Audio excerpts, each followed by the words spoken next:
Tuh, Wakil Presiden Gibran salam Rakabuming sejahtera. Raka saat Salam. membuka rapat koordinasi evaluasi Saya yakin kebijakan Pak Menteri pendidikan juga dasar sudah dan menengah di berkoordinasi dengan Jakarta, Senin 11 Kementerian November mengatakan, PU. dirinya telah meminta Menteri Pendidikan Dasar dan Menengah Abdul Mukti untuk menambahkan mata pelajaran coding dan artificial intelligence atau kecerdasan buatan di tingkat SD dan SMP. Halo semuanya, perkenalkan kami dari S1 Prodi Matematika UNES.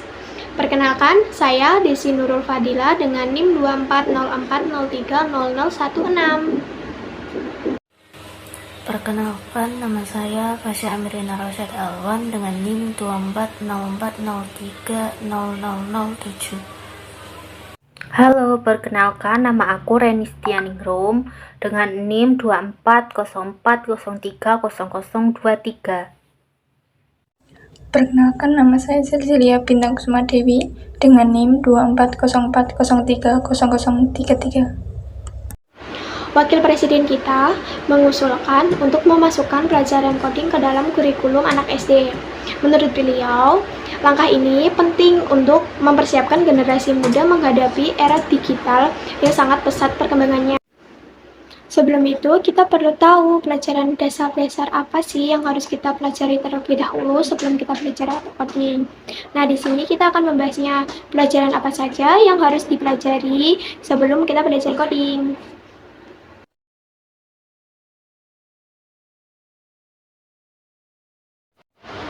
Di sini kita akan berfokus terlebih dahulu kepada dasar-dasar matematika dan dasar-dasar pemrograman.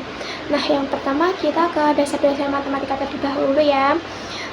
Di dalam dasar-dasar matematika apa sih yang perlu kita siapkan?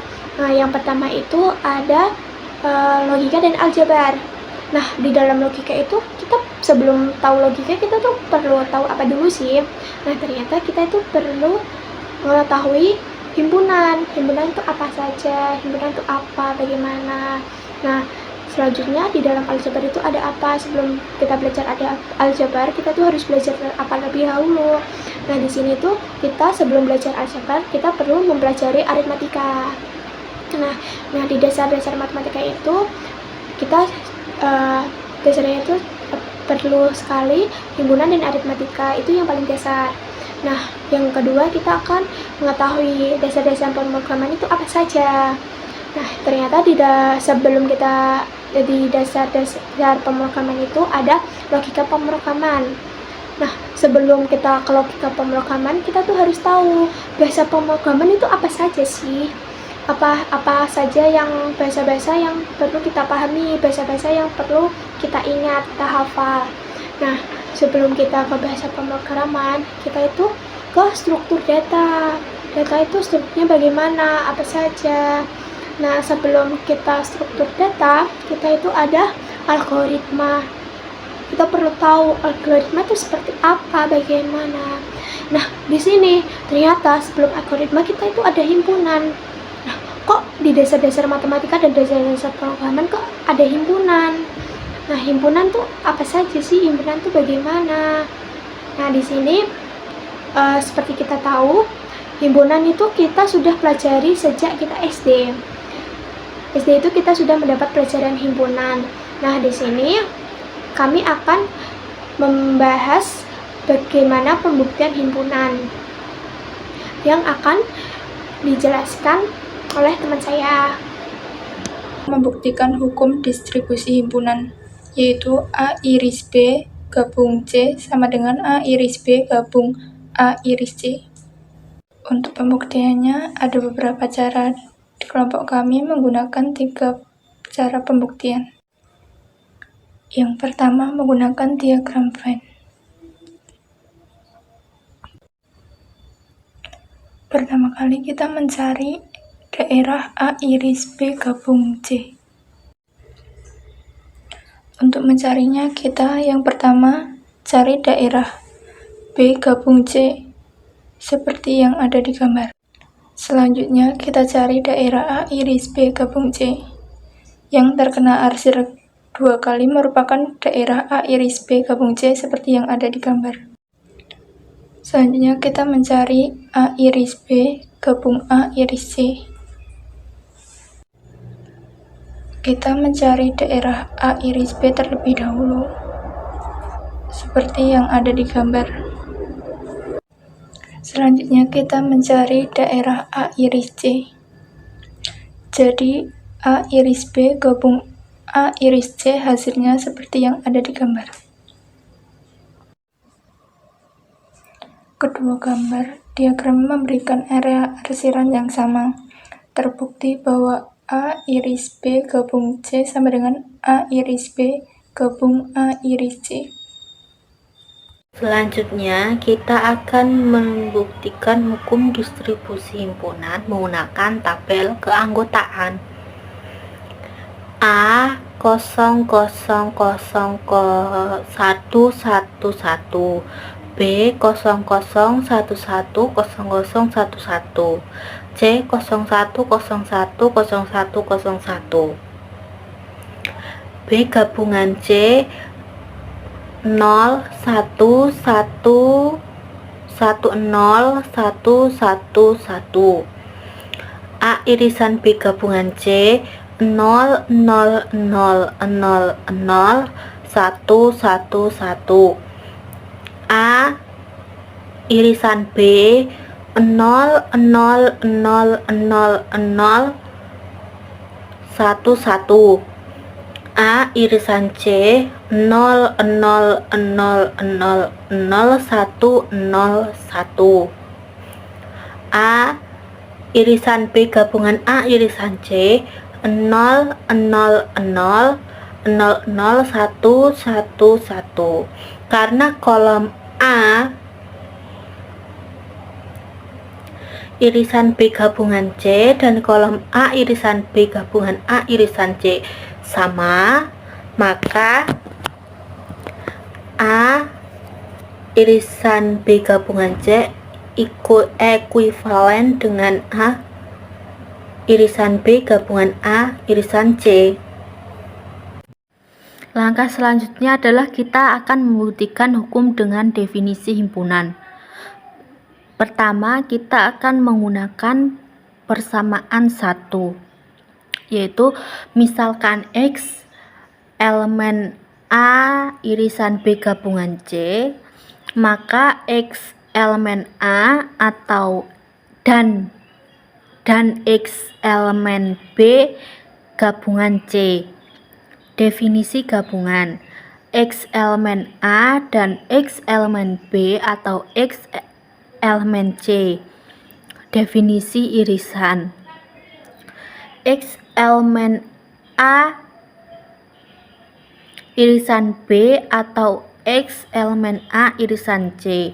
Distribusi konjungsi terhadap disjungsi X elemen A irisan B gabungan A irisan C. Definisi irisan dan gabungan, maka A elemen A irisan B gabungan C ekuivalen dengan A irisan B gabungan A irisan C. Definisi inklusi himpunan. Persamaan yang kedua, misalkan X elemen A irisan B gabungan A irisan C. Definisi gabungan X elemen A irisan B atau X elemen A irisan C. Definisi irisan X elemen A dan X elemen B atau X elemen C. Distribusi konjungsi terhadap disjungsi X elemen A dan X elemen B gabungan C. Definisi gabungan X elemen A irisan B gabungan C. Definisi irisan A, maka A irisan B gabungan A irisan C ekuivalen dengan A irisan B gabungan C. Dari persamaan 1 dan 2, maka terbukti bahwa A irisan B gabungan C ekuivalen dengan A irisan B gabungan A irisan C. Oke, selanjutnya ada contoh pengaplikasian himpunan dalam kehidupan sehari-hari. Yang pertama, di antara 100 mahasiswa, 32 orang mempelajari matematika, 20 orang mempelajari fisika, 45 orang mempelajari biologi, 15 orang mempelajari matematika dan biologi, 7 orang mempelajari matematika dan fisika, 10 orang mempelajari fisika dan biologi, dan 30 tidak mempelajari satupun di antara ketiga bidang tersebut. Hitunglah banyaknya mahasiswa yang mempelajari ketiga bidang tersebut.